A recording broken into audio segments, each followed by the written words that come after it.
একটা শহরে চিনতে হইলে খালি তার রাস্তা দেখলেও হয় না, জানতে হয় তার গল্প, তার ইতিহাস, তার অনুভূতি।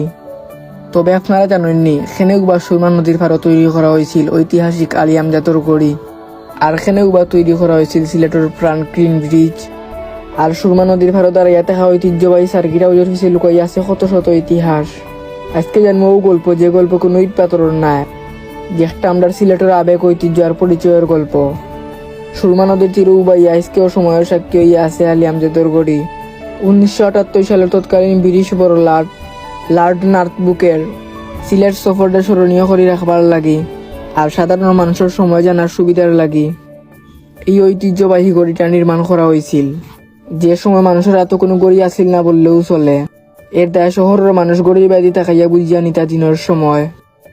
দিল্লির এক ঐতিহাসিক স্থাপনা দেখে অনুপ্রাণিত হইয়া পৃথিম পাশার জমিদার নবাব আলী আহমদ খান একটা নির্মাণ করেন, আর নিজের ছেলে আলী আমজাদর নামেও নির্মাণ করেন এই গড়িটা। আর এই গ্রিন ব্রিজ যেটা খালি একটা ব্রিজ নাই, ইটটা আসলে পুরা সিলেটে আসাম আর ভারতের অন্যান্য অঞ্চলের লোকে যুক্ত করার স্বপ্ন।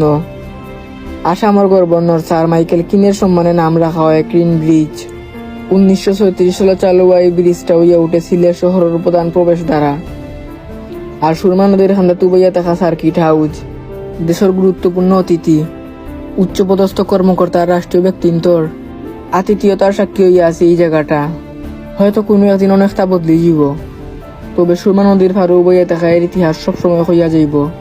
অক্টো আমরা শহর, আমরার সিলেট।